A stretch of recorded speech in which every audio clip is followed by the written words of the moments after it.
this past weekend, we had us a good time. Some good, clean fun, ladies and gentlemen. We went out to Ontario to the Toyota Center for an excellent card of boxing. And the WBC super welterweight belt was on the line. The rematch, I would say, probably second rematch of the year. The rematch of the year is probably Joshua and Ruiz, wouldn't you say?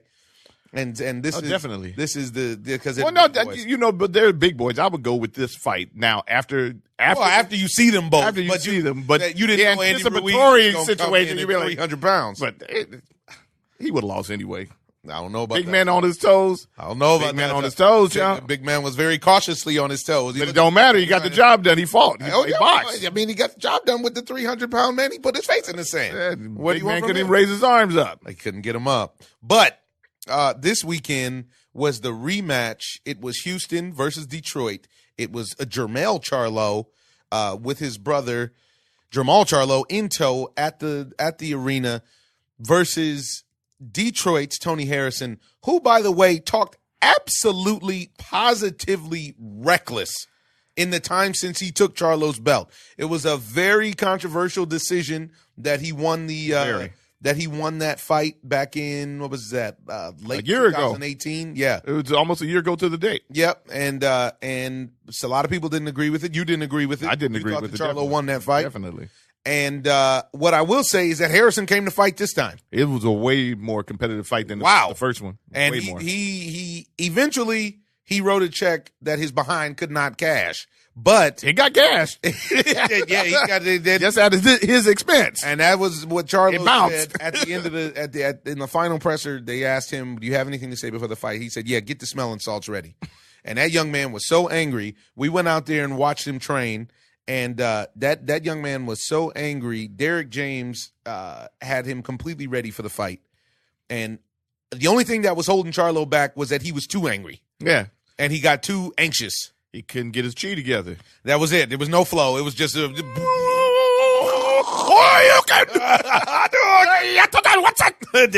was Street Fighter. And what ended up happening was, in the second round, he made his presence felt and knocked Harrison down with a leaping left, which was very Joe Frazier-esque. It was that leaping left that Frazier caught Ali with a lot. Leaping left, I like that. And leaping left. Zoinks! And what ended up happening was he got a little ahead of himself at that point because he got that knockdown. Harrison popped right up. It was clear that it was a balance shot. But it's so funny with boxing.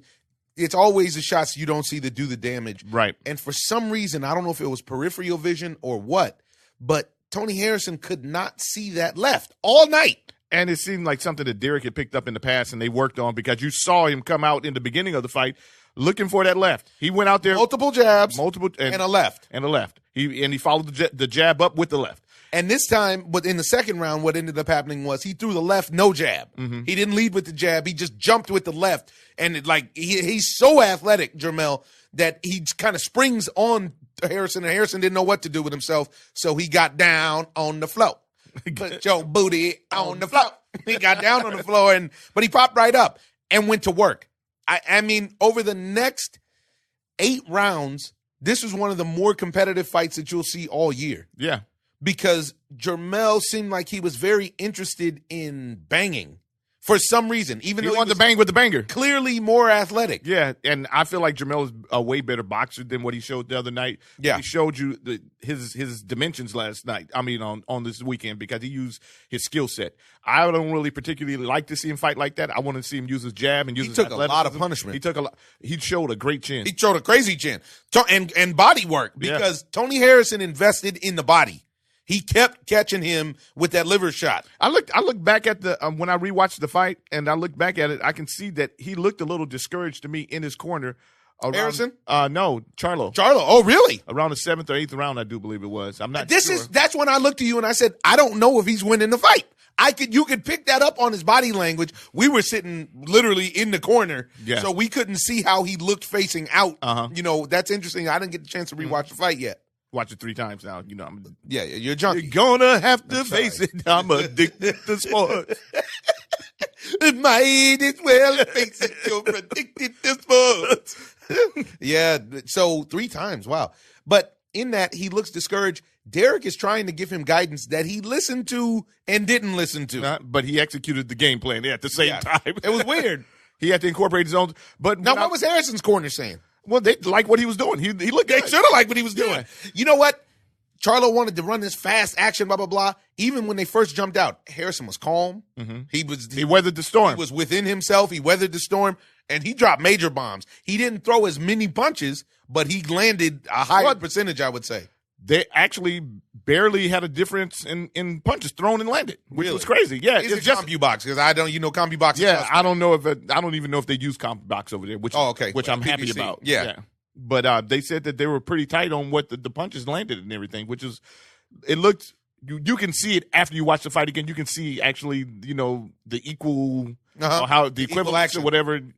It was really competitive. It was a really tight fight. It was a really competitive fight, but it's always 11th round. It's always a tight fight until it's not. That's it. You can have the cards however you want them. It didn't necessarily matter. And he wasn't expecting it to go to the cards either. And this is another testament to Derek James and to his fighter for listening to him. Because what he ended up doing was in the 11th round, he showed that he was there to fight 12 rounds if necessary. Maybe 15. Maybe 15. I had a feeling he was willing to go to the parking lot if he had to. Yeah, and you know what? He probably would have had to because I don't know what them cards was going to look like when it came time, if they would have. They had him ahead on the cards. Yeah. And he had the knockdown early. There was a lot of swing rounds that could have gone either way. Well, for me, if you're going to be a judge, myself, I thought that it was a tight fight, but I felt like he was winning just because of the knockdown. But you can see the perspectives, everybody's perspective. Yeah. It's that type of, it matters what kind of fight you like. And again, it also matters where you're sitting. Yes. So like from the angles, you get to see who's catching what punches. And I heard a lot of leather getting slapped into a lot of flesh. Yeah, it was a bad look. Like Harrison looked like they had really invested and had a game plan to say, let's work on his body because they understood this young man down. That he's a great athlete and let's try to slow him down. Man, they couldn't. But they did freeze him a couple times. You saw a few times where he got bombed on. Well, Tony Harrison actually said in the post that he got hurt to the body. He was hurt to the body, and he played it off. He said he had to use his best poker face. Oh, really? Jermell hit him hard. There was a couple times when he did championship level trolling in the ring with some showboating that I think that's when he got hurt. And Jermell saw it because a couple times he looked at me, he said, "Yeah." He smiled. He said, "Yeah." I was like, "Yeah, I know that hurt. You can fake if you want to." Yeah. But fake the funk. Come the 11th round, Charlo came through once again with a big left. Tony Harrison did not see it. And next thing you know, now let me ask you this. The knockdown parade began. And in a very bizarre fashion, after the second knockdown, Charlo jumped on the ropes. It looked like Jack Reese, the ref, was going to call the fight. He did not. Charlo had to come finish the job, and he did exactly that. Yeah, that's he said he had done that before and celebrated early. But, he was stoked. Yeah, he was stoked. But we talked to referee Jack Reese after the fight, and I told him it was a great because he could have stopped that fight earlier. He could have stopped it. And he said, I could have stopped it after the second knockdown, but he's a champion. He was like, I wanted to be champion. And that's exactly what it was. That was for the belt, man. There's real bad blood with those two dudes. Right, and you can see that he was out of focus still, even when he stopped the fight, although Tony Harrison said, what? It looked like he was, but he didn't have his balance. That's how you end up getting killed. In the ring. Yes. Because if a guy doesn't stop it and you're fighting an elite fighter and he starts putting that damage in on you, it's some of it you can't recover from. Yep. But you know what I want to ask you? Do you think that that's some kind of something through Derek that you watch these guys that can rally late? They come through in the clutch, and it seems like it's the same punch that caught John. And what's interesting, the only difference is that Earl is left-handed. And so but it was a left hook. But it was the left hook, though. So Earl Spence made his first public appearance since his very, very serious accident, and he looked good. He looked swollen, but he looks good. Yeah. And we all hung out afterwards in the locker room, and it seemed like himself. At least I don't know him all that well, but he seemed like how he always seemed. Yeah, kind of sleepy. How we met him in the past. Yeah, kind of sleepy talking, kind of quiet, but full of confidence. And he Earl Spence Jr. and the truth. You want to roll? We gonna roll. He said he's coming back with Pacquiao or Danny Garcia immediately in Pacquiao here, don't want no smoke. I don't even understand why he would fight Danny Garcia, though. Me neither. What does he bring to the table in this bring situation? Anything to the table. But now, what I do want to see, though, is how he bounced back after the accident. Because you have to see that. There's no way to, He said he doesn't want to. He said he don't want to tune up. He won't tune somebody up. He don't want to get it. He don't want no tune up. So I want to play a clip off of FightHype.com, which was Tony Harrison just talking straight to the fans of Detroit. That way we can get you paid. Look at that. Oh, thank you. Damn, Detroit. Thank you. Sorry, man. Thank you. Fuck me in my life.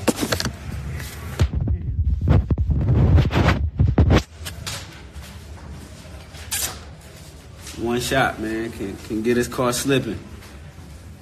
Fuck. I train hard for this one, though, man. Detroit, I want y'all to know that, man. I train super fucking hard for that shit. I'm disappointed in myself, man. You know what I mean? Like, just got a little lax, man. I got a little relaxed, man, and got caught slipping. That's the name of the game. And this shit, you gotta be like 100% all the way through. You know what I mean? Like, I feel like I was winning that bitch, y'all, but fuck my life away from me. Damn. Hey, wait. And sorry for not suitable for work, but it was a hard-fought fight. He said F his life. Forever, for real. Wow. But if you watch it, I really, I'm not a fan of the nonstop cussing, but I will say this: he cares, and I like that about. He Tony does Harrison. care, and you can see that he had the ego to go with that. Yeah, he didn't have the. He almost had the skills, kind of like almost what don't count though. You got it done. You got to have it all. Didn't get it done. Charlo talked slick, and he backed his up. He told him get the smelling salts ready. One of the things that I appreciate about Charlo and not at the same time is that how angry he is, because I've gotten the chance to hang out with him. Yeah, he's so angry and so intent on imposing his will on another fighter. And then at the same time with Harrison, the way that he conducted himself before the fight, and he got under his skin. And Harrison got under his skin. But you got to be able to back it up. That ain't gonna win you the fight. And that's what everybody was saying at the gym. We had, at the arena when it started, and he knocked him down the second round. That's what literally everybody was buzzing and said. That mouth ain't do nothing now. You gotta chunk them ones and twos. Got to chunk him, and he chunked him. He chunked him. Just couldn't chunk him enough. He couldn't chunk him for a dirty dozen. Ooh. A dirty dozen. A dirty dozen, Chomp. Oh, man. What a great fight. That was a unanimous decision. Even if he would have made it through that round, unless he knocked Charlo out, he would have needed a knockout. Oh, he needed a knockout after 3 knockdowns. Come on, Forget man. about 4 knockdowns total. Yeah. And so I'm very happy about that. I really think that when you look at the situation, I don't know how you don't give Derek James Trainer of the Year with these big wins that he got. Come on, man. Come on now. I mean, it's 2 WBC belts. Might even be 3. It's 3 WBC belts hanging out in Texas. Yeah, one of the fights could be 2 of them could actually be the fights of the year, which the one this weekend and Errol and Sean Porter. This is, very, very interesting. Now, what the buzz is on the welterweight side, just beneath the super welterweights, is that Showtime Sean Porter, family of the OZone, is looking at fighting Terrence Crawford and crossing the aisle, as they say. Now, this would be very interesting if this fight actually comes to pass. It would. Because they're putting all their marbles on the table. It seems as though Bob Arum has done everything he can to protect Terrence Crawford. I don't think Terrence Crawford needs protecting because he's a great fighter, and he knows that he's a great fighter. Yes. But at the same time, he's kind of just being isolated by sitting on an island. From a business perspective, you see this happen with the stables all of the time. He's being stonewalled by his own team. Yeah. But all of his competition is on the other side with Al Heyman. Right. So now maybe this will open something up and we'll see what ends up happening. Because with this group, this is a hard group to say that you'll never catch a loss at that 147. The only person that I see running the table is Earl Spence. Right. And that's given the idea that he's still the same fighter that he was pre-accident. Mm-hmm. And even that, I mean, the fight against Sean Porter was no walk. No. A fight against Crawford ain't going to be a walk. Yeah. Nobody's going to walk through Sean. Let's get that straight. Let's get that straight. Nobody walks through Sean. Yeah. He's going to make it a tough night on you. And honestly, with the way that Terrence gets a slow start, that could be a major problem for him. I don't think he can afford to get a slow start there, but let's let them announce the fight before. I saw Kenny speaking about it. Kenny Porter, Sean's father, and he said that there's nothing even set up, or they haven't had a conversation or anything. Yeah, and they both made it clear. Both fighters made it clear that if it happens, it has nothing to do with the promoters because they know each other. Yeah, so they're pretty good friends. Right? Yeah, and that probably is an impediment to the fight. Mm-hmm. In all honesty, The other highlight of what happened this weekend is another friend of the OZone, which I feel bad for, but he went out there and did his job, is Gabe Rosado. And Gabe Rosado fought in Arizona on Friday night to an empty arena because he was basically paid just in case Julio Cesar Chavez Jr. pulled a Chavez Jr. and didn't make the fight. Now, it is impossible to express how much I despise Chavez Jr. and this style of capitalism, because the guy has ridden off of his father's name to even have a career. He grew up rich. He went in there in the biggest fight of his career against Canelo, and for some reason I believed he was serious, even though I had said multiple times he wasn't real. And he went in there and was scared to throw a punch and just got beat up bad. And Canelo, as he should, made it a glorified sparring session by refusing to even sit down between rounds. But you're saying that he was afraid to throw a punch. I don't agree. He wasn't afraid to throw a punch. He just does not do what you expect as an elite fighter that everybody considers him. And that's not him being afraid to throw a punch. I don't know if he's on the take. I don't know what he's doing, but what he's not doing is fighting when he's supposed to fight or fighting how he's supposed to fight. He's on an island by himself. First of all, he can't even make weight, ever. He can never. He juices. He's a juicer. He doesn't follow any of the a drug abuser, and he doesn't follow any of the rules. You look at his father's face when his father's looking at it, the fight. He just looks disgusted. Looks disgusted, like, oh my goodness, are you kidding? This dude? This is my guy. This is my guy. I got to stand for this. His father was one of the best fighters in all time. In all of boxing, all time. All time. I think he's 107 and something 5 or something crazy. Insane. Something crazy. And like 85-0 before he lost. Yeah. Something stupid. And then you look at yourself. With a granite chin. Yes. And then this dude comes out, which is his son, and he looks like he weighs at least 200 pounds. So first of all, he misses weight, guys. If you didn't hear about this, he misses weight. He's fighting Danny Jacobs. Who does always come to fight. He doesn't necessarily always execute his plan perfectly, but he comes to fight. And he comes prepared, meaning in shape, and, you know, he has a plan and yada, yada. Well, at the weigh-in the day before, he doesn't make the fight. To salvage the fight, Chavez Jr. decides to relinquish $1 million from his purse to Danny Jacobs for not making weight. He was 5 pounds overweight. In the world of elite athletes and boxers, 5 pounds is like a normal guy you see walking around being like 40, 50 pounds overweight. Right. That's a lot of weight to miss. Exactly. So he misses weight. They bail him out. Prior to that, he refused random drug testing, so the state of Nevada wouldn't even grant a license for him to fight there. Eddie Hearn pulled a whammy and found a way to appeal that so that the fight could go on during the appeal process. He's been caught multiple times on cocaine, on actual steroids, the whole song and dance. And you can tell he was on the juice the other night. The other night, the other night, he said, from his acne, from the way his skin looks, from the how size. big he was. He walks in the other night, he was at least 185, maybe more. You get him. I'm telling you, you look at him next to Danny. Danny blows up after after his weigh-in. He usually probably close to 175, 180. Yeah. This dude made Danny look like a little kid.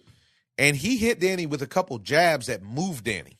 And Danny actually said that in the post. He was like, once I got used to how hard he was going to hit, he's like, I was in there with at least a cruiserweight tonight. Yeah. He said, and he was hitting hard. But once I got used to that and adjusted to that and started throwing my punches, this is when he quit. Because if you didn't know, go look it up. Chavez quit on the stool after the 5th round of what he might have been up 3-2 of a competitive fight. Right. And Danny broke his nose. But the thing of it is that... And he folded. Right. The thing of it is that he's still got his money. He's a fighter that doesn't want to fight. That's exactly it. He wants all the perks of being the champion, but without paying the price of being the champion. The number one price is getting hit. So if you're in a fight, you got to get hit. This dude does not want any smoke. Or 1A is getting in shape. You got to want some smoke. He don't want none. He just wants to live the life and get high and get drunk. I actually think he may be the only guy that I feel like that's openly giving you a cry for help more than Broner. Yeah. One of the things that everybody has to do is quit supporting guys like Chavez. I agree. When you see a guy like never get me watching the. I don't care if he's fighting Anthony Joshua. Exactly. If you see that, turn it off. If he's fighting me, I'm not showing up for the fight. Why not? Why? One punch, you quit. Exactly, and they'll give him give me $4 million for it. You do it, child. I would do it. You broke my nose. Why? Yeah, but the dude, people shouldn't support Chavez because he's taking advantage of the system, of the sport. He's gaming the system pretty much. And it's not fair to the other fighters. Why is it fair for Danny to come out there and fight a heavyweight? I mean, literally, why is that fair? And then if he loses, Danny was supposed to lose that fight. If Chavez came in like Danny's first fight at 68. Yeah, if Chavez comes in there like he normally does, I told you off air that he should, if he doesn't beat Chavez, he should retire. Danny. Yeah. But once I saw Chavez check in, I was like, whoa, yeah, man, Chavez looks like knock him out the first round. He's like the size of Usyk. Yeah, and you have never seen Chavez ripped up that big, ready to go before in a fight. I have never seen him like that. I would love for them. I wonder if they even did any post-fight blood. But it was. They could. The way he was laid up in the hospital. It was disgusting. It was disgusting. Can't support that. But let's go back to the other card because what we walked in on was a tremendous heavyweight fight. Yes. Guy named Yago and the big fella that you wanted to see that you didn't get to see before. Effie is Ajabi. Yeah. Oh, my goodness. Man, this guy hits hard. This guy is he's got Deontay Wilder type I was about to say, honestly, from the sound of how he knocked this dude out, it sounded like the Wilder punch when he knocked out Ortiz. Yes. And not only that, we saw the guy after the fight. The dude had a dent in his head. Yeah. Literally, he had a dent in his head from where he got hit. That is unbelievable to me. I mean, you see this guy not even a foot away from you, and he literally has an indentation in his head. Yeah.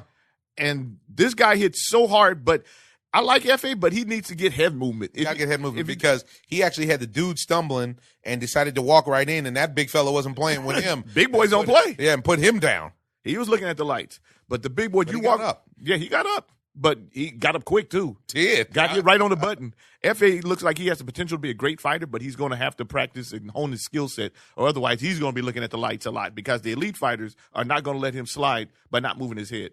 Right. And this is the same problem that Dominic Brazil had against Deontay Wilder because he's a plotter. Yeah. And they Dominic Brazil was there that night. Yeah, I saw everybody was there. They were just sitting on the other side. Yeah, since we were sitting in the corner. That's it. Yeah, exactly. But when you see these guys, homie Andre Durrell that got back in action. Shout out to Andre getting back out there. Anthony was there. Berto was there. Yep. Your man was there. Tommy the Hitman Hearns was there. It was a who's who. A lot of love. Yeah, you saw, but all these heavyweights now, you just see them walking around plotting with their right.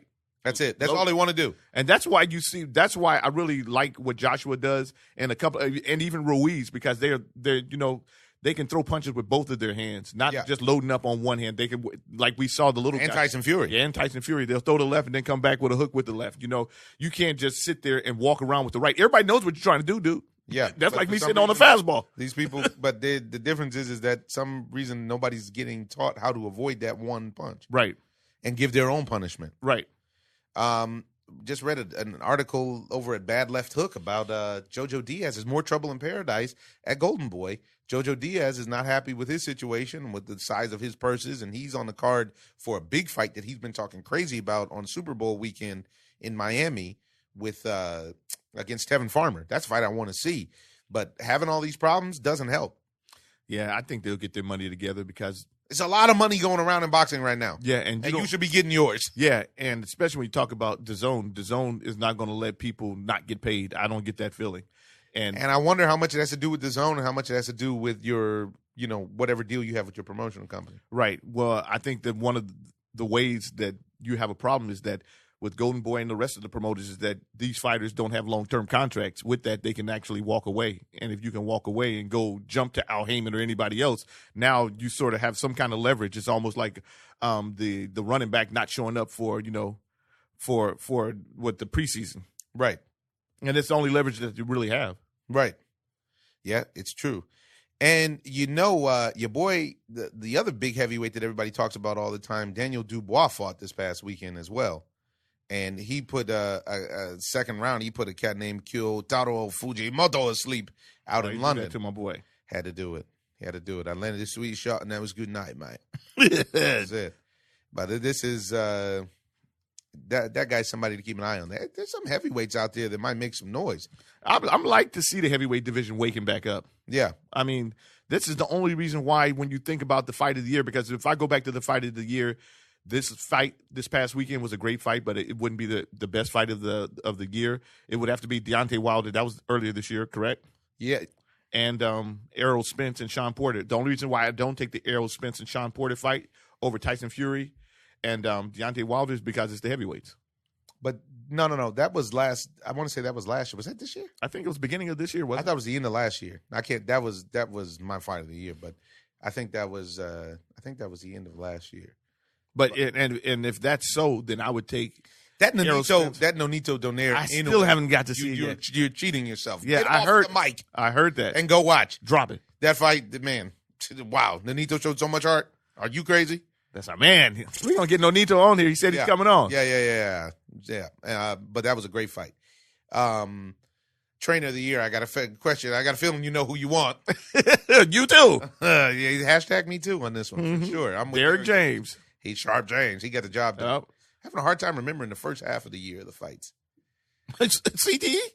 Exactly. Hello? I don't think that Tyson Fury fight was this year. You know why? Why? Because Brazil, he fought Brazil right after that. Brazil was. He didn't have to get in like shape for May. Brazil. No, he did not.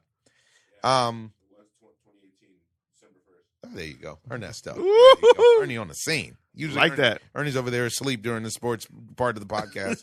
He just wants to hear the singing. Fantastic Voyage. Couple reverb. Couple big fights coming up this weekend that I'm excited about though, because your boy Jean Pascal is fighting Badu Jack this Saturday. You got Uzkatazi's back in action. And Gervonta Davis is fighting Yurokis Gamboa. Gamboa used to be somebody, he lost a couple times. That's when 50 Cent was trying to promote him. And then all of a sudden he disappeared. He seems like he's refocused and back at it now. It should be competitive. One of the only things that I always have trepidations about your boy Gervonta is that he doesn't fight enough. And then, he needs rounds. He needs rounds. And you can run into somebody that's actually been doing something and got some smoke for you. Yeah. Because you got to be used to getting hit. A serious problem. Yeah. Yeah, bro.